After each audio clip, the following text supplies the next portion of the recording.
기분 양육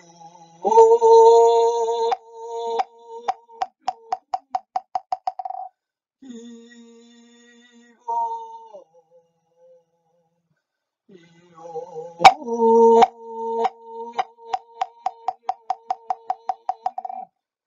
이소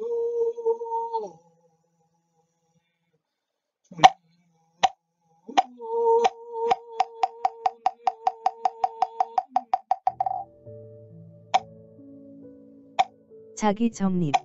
존재자는 하나의 의식이다. 그 까닭은 의식은 위치시키고 자리 잡으며 자리 잡기라는 초월 없는 활동을 통해 자기로부터 존재에게로 오고 또 이미 존재로부터 자기 속으로 은신하기 때문이다. 또 그 까닭은 이것은 앞의 것과 동일한 상황의 또 다른 국면인데 의식은 현재이기 때문이다. 즉 의식은 계속 자기로부터 존재에게로 오기 때문이다. 현재는 지속의 한 부분이 아니라 지속의 한 기능이다. 현재는 자기로부터의 도래이며 존재자에 의한 존재자의 소유이다. 그리고 이 소유가 나를 이룬다. 의식, 자리, 현재, 나는 최종적으로 존재자이더라도 그 시초에서는 그렇지 않다. 이것들은 이름 붙일 수 없는 동사로 존재하다가 명사로 뒤바뀌는 사건들이다. 의식, 자리, 현재, 나는 자기 정립이다. 나의 관념은 나라는 자리를 마련한다. 나의 자리는 우주 도처에 마련되어 있다. 하지만 나의 관념이 우주를 산출해낼 수 없다. 왜냐하면 내가 우주의 일부이지 우주가 나의 일부가 아니기 때문이다.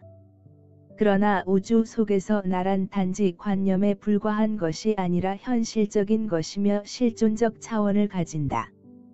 그것은 우주 속의 중심을 만드는 힘이고 힘을 행사하는 행동의 중심이다. 행동의 중심인 나의 관념은 너의 관념에 종속된 하위 개념에 불과한 것이 아니다. 행동하는 중심인 나의 관념은 너를 움직일 수 있게 하는 어떤 적극적인 것이며 그 적극성은 너와 나와의 관계에서 힘의 중심이다. 이 작용이 행동의 중심이다. 이제 나의 존재는 사유하기 때문에 나의 존재가 확보되는 것이 아니라 나의 사유 행위에 의해 스스로를 존재하게 만든다. 사유는 나 자신에 대한 긍정적 효과로서 나에 대한 긍정을 반영한다. 나는 악마의 꼬임에도 불구하고 사유의 존립을 발견하지만 사유는 사유하는 뇌의 운동으로서 뇌의 운동 주체의 행위를 반영한다. 이로부터 사유는 나에 대한 존재성을 우주 안의 특별한 환상 속에 확고하게 반영한다. 또한 자기 사색으로서 자신을 대상으로 놓았을 때 자신에 대한 사유는 나로부터 나오는 나에 대한 행동이다. 그러므로 나의 관념이란 나를 객관화시키려는 나 자신에 대한 반성적 행위라고 말할 수 있다. 이 수온의 형성과 행동 1. 외부 인식과 신체. 나의 신체는 마치 물리와 같이 많은 조직으로 이루어졌으며 그 조직들은 서로 유기적으로 작동한다. 그러한 작동은 바로 신체의 행위를 위한 것이라 할 수 있다. 또한 나의 관념을 살펴보면 그 관념 역시 신체의 행동을 위해 준비되어 있는 듯한 인상을 준다. 이러한 나와 관련된 신체와 관념은 하나의 유기적 모습을 보여준다. 즉 나와 나의 외부 대상이 관계해서 나의 신체가 행동의 중심이 되는 것을 보았다. 정신적이며 물질적이기도 한 이 행동의 중심은 서로를 분리할 수 없음에도 이들 관계를 데카르트처럼 지성적으로 생각하면 서로 분리된다. 다시 말해서 인식은 정신의 행위이지 물질의 행위라고는 생각하지 않는 것과 같다. 수온은 전적으로 사변적 관심을 갖는다. 그것은 순수 인식이다. 수온 하는 것은 무엇보다도 인식하는 것을 의미한다. 그런데 우리가 이 의를 제기하는 것은 바로 이 가정이다. 또한 그 가정을 받아들일 경우 사람들은 물질과 의식과 그것들의 관계라는 삼중적인 문제를 아주 애매하게 만들게 된다. 그러나 인식행위가 일어나는 방식, 즉 물질의 행위와 감각 활동을 제외한다면 정신만으로 어떻게 인식이 가능한지 알 수 없게 된다.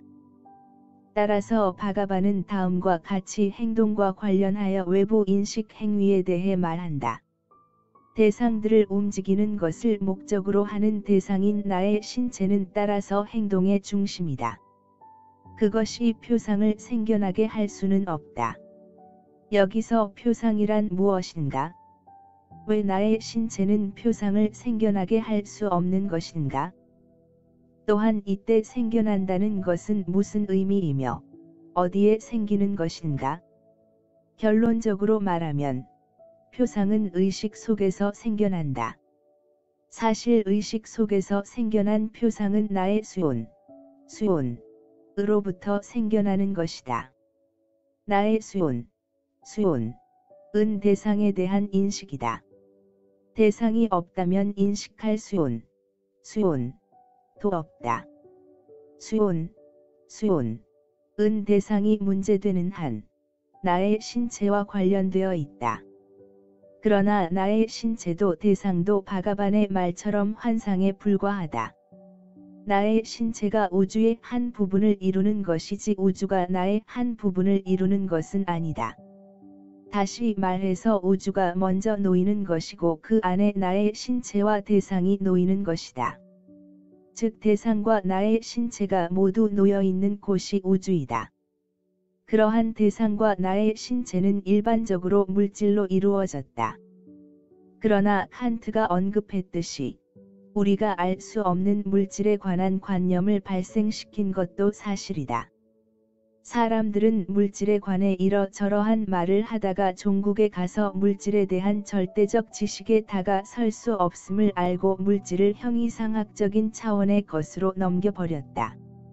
데카르트가 현상들의 수학적 관계를 그것들의 본질 자체로 만들었던 것과는 반대로 우주의 수학적 질서를 하나의 순수한 우연으로 간주하지 않을 수 없었다.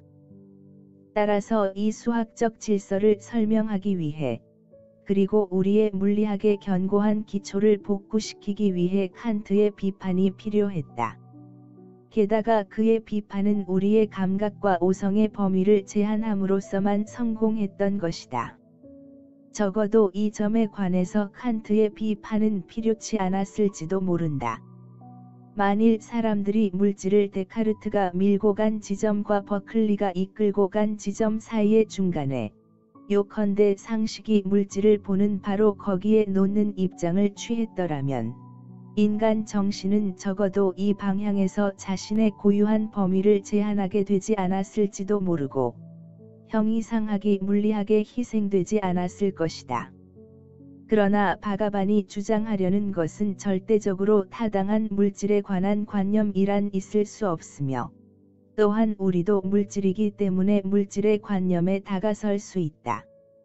다시 말해서 물질은 어떤 다른 차원의 알 수 없는 것이 아니라 우리가 물질로 된 존재인 이상 최소한 그 물질의 끝을 잡고 있으며 이 점에서 과학의 발전은 물질에 대한 보다 유용한 지식을 갖게 해줄 수 있다. 그러한 물질들 중에 특별한 위치를 점유하는 물질은 나의 신체이다. 나의 신체는 자신의 신체 주변에 새로운 작용을 행사할 수 있다. 그 작용은 물질의 방식과는 다른 방식으로 대상, object를 향해 있다. 대상을 대상으로 인식하는 대상인 나는 다른 대상을 움직이게 하고 또한 선택적으로 취할 수 있으며 자신이 때를 기다리는 것이 아니라 자발적이라고 해야 할 방식으로 대상에 향해 있다. 그것은 마치 대상을 움직이는 것을 목적으로 하고 있는 것처럼 보이며 실제로 대상을 움직인다. 그리고 나의 신체와 대상은 어느 정도 일정한 거리를 두고 대면한다. 나와 대상과의 거리가 늘어나거나 감소함에 따라 대상은 변화한다. 또한 그 거리의 증감은 나의 행동의 직접성을 나타낸다.